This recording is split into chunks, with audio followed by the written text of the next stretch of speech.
So, Congresswoman, if you would, just talk about what the meeting was about and what came out of it. Well, this morning I had the opportunity to come to Centerra, Virginia Beach General Hospital, talk to staff here, and I had the opportunity to meet with Centerra leadership and the governor and both mayors of Norfolk and Virginia Beach on Saturday. And this is one of many visits that I'm going to make around the community throughout our healthcare system, because we understand that this takes everyone in the community. This is a national emergency, it's a public health emergency, and we want to understand what resources our hospitals have, need, those challenges are, and really trying to talk through with the leadership here in Virginia Beach. We had the Virginia Beach Department of Public Health here as well as part of the meeting to understand all of the actions they're taking and then planning for contingencies as they move forward to be able to treat the community, address the concerns of the community, and provide increased access to testing. And I think a lot of things are coming into place to be sure that we have a great healthcare team responding to their needs. What are some of the challenges that they've expressed to you at this point?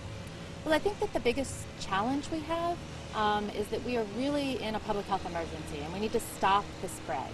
And what I have said repeatedly to people is that, this is a national emergency and it's going to take very difficult actions. It's going to be inconvenient. It's going to mean hardship for people to be able to react, but we each have our own personal responsibility in this to stop the spread of the virus, to comply with all orders. The governor has ordered no events over 100 people. It's very important that people comply with that and really understand, how the spread can escalate very quickly. We just have to look to countries like Italy, where that's overwhelmed the healthcare system. And so understanding what our resources are, what facilities and the great healthcare professionals we have here in Virginia Beach and across the region are standing by ready to do, but there is a finite capacity. And if we overwhelm that system with cases of COVID-19, that puts a stress on all emergency healthcare. People who have heart attacks, people who could need emergency services for other reasons.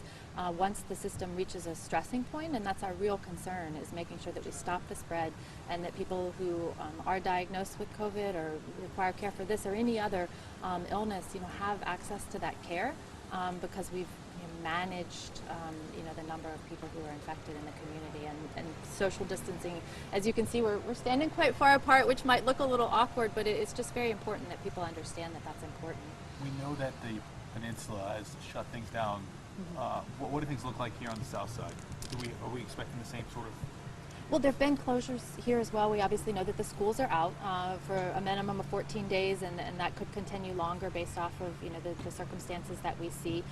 Public offices here in Virginia Beach are closed for face-to-face interaction with the public, yet they're open for all service to the public, and we've seen that across a lot of different community agencies. Libraries, community centers are closing to prevent that face-to-face interaction of people, yet all of the cities and municipalities are still providing those services to their residents. And I think that we will see, a need for additional, actions like that in the future.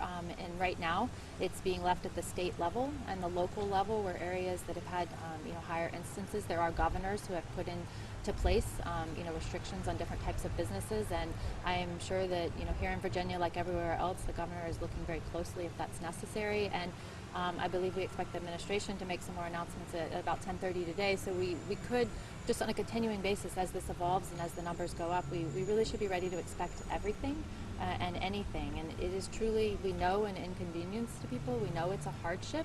But this is a public health emergency like none of us have ever seen in our lifetime or in this generation. And we have to understand that it's going to take some personal sacrifice and hardship on everyone's part in order to get through this, to prevent the increased spread and to make sure that our community can be safe and we can get past this. Dr. Fauci said yesterday that we could truly expect hundreds of thousands of deaths from this, which is really, it's unimaginable on that scale. And we all hope that that's the worst case scenario and that was not meant by him to alarm people unnecessarily. But if this goes unchecked, that level of spread could happen, and that just is not a place that we want to get to. So we need to all take these actions. And we've seen all the pictures on social media, grocery stores, the shelves just completely empty. How are we really just ensuring people, letting people just stay calm during this challenging time right now?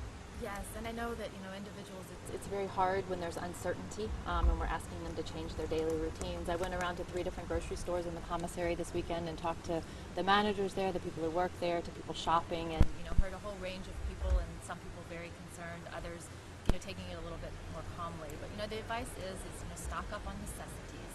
We got 12 packs of toilet paper. We're making sure that we have some at our house, and that, as those shortages come in, the store managers are working very hard to restock their shelves.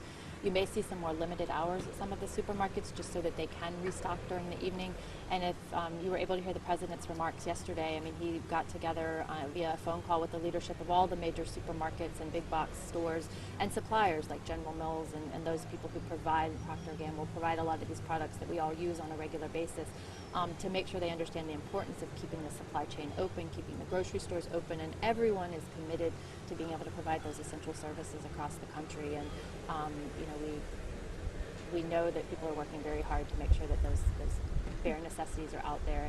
And if I can switch also to talking about what we're doing in Washington, and specifically this is federal, state, local government all together. On Saturday, I think you saw a great example of that. I was able to be there with the governor and the mayors of Norfolk and Virginia Beach, and talking about how every level of government is working together on this. And at the federal level, we passed and the president signed into law the initial package of $8.3 billion. That is specifically for funding to help small businesses.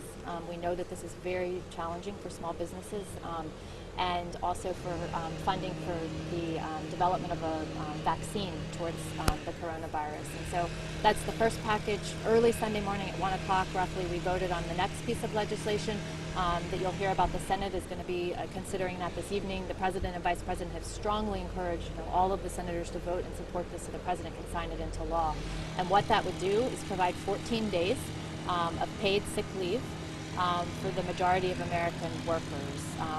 85 million people would immediately be covered by that, and also provides 90 days of extended family leave. So under the FMLA, the Family Medical Leave Act, through the Social Security Administration, would provide additional paid time off for people who needed to take care of someone who was impacted by the coronavirus. And then the key thing to that is testing, and making sure that people understand that the tests will be free of charge to all individuals. That means people who have private health insurance, Medicare, Medicaid, whether they take health care through the VA or TRICARE, or they are uninsured. Everyone will have access to free of charge to them testing. So, the key thing is that people present symptoms if they don't feel well, if they're, have a fever or flu-like symptoms and they're not sure, they need to contact a healthcare provider. And what people can expect, the first thing is that they will get a screening. And the screening will consist of questions, whether you have a fever, whether you have some of these symptoms, whether you've come into contact with someone who could have potentially, carried this virus, and whether you personally have traveled to particular locations. So the screening will be the first step to determine the need for the test. There's a lot of talk in the press conferences you hear on TV about the limited number of tests. That is certainly improving. Talking to local healthcare providers, there more tests came in over the weekend. We also had the Virginia Beach Health Department here with the Virginia Department of Health, and the lab in Richmond is also processing those tests. So within our local community, they're being done both through healthcare providers, through private labs, and through the Virginia Department of Health lab in Richmond.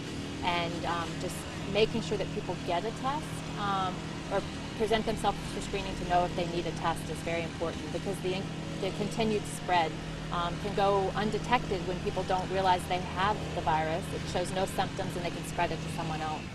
Yeah, that was going to be my next question. Is it seems across the country some doctors have said this is really holding us back, the lack of testing. Is that something health officials have expressed here, that it's a barrier for them? It is a consideration. I don't think we are at a point in Hampton Roads or southeastern Virginia where anyone should be alarmed that we've run out of tests or the potential to conduct tests on the people who need them immediately. Can you talk about what you're going to be doing over Princess Anne? Going through the... I'm actually not going to be stopping by Princess Anne you're not today. going, okay. I'm going to be up on the peninsula tomorrow, meeting with healthcare providers in the Peninsula Health District. And then on Wednesday, we're going to be on the Eastern Shore, meeting with Riverside and Eastern Shore Rural Health. On Thursday, I'm meeting with the VA, and we're also trying to, make sure we have good connections with Portsmouth Naval Hospital, who is providing, care to a lot of people in our community as well. Do you have any insight that you're hearing on the federal level of how bad this is going to get before it gets better? Well, you may have heard Dr. Fauci yesterday on an interview. He basically said we should be ready to see, cases in the tens or hundreds of thousands. And he mentioned that there could be hundreds of thousands of deaths. and that's staggering. It's very scary for people to hear that, and I don't think he said that to mean like an alarm where people should panic, but I think it's really reemphasizes how important this is for people to take the actions they can take. We really have to look at this as a public health emergency. It's a national emergency, and every person in our community, all of us, have a very important role and a responsibility to follow the guidelines that we're given in our community, to do the social distancing, to work on the hygiene. It sounds so simplistic, just wash your hands, but wash your hands with soap and warm water, use hand sanitizer, and prevent as much face-to-face interaction as you can have with people.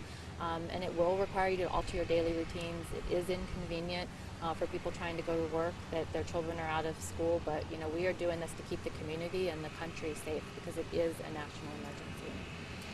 Thank you so Thank much. you. Yeah, thank you.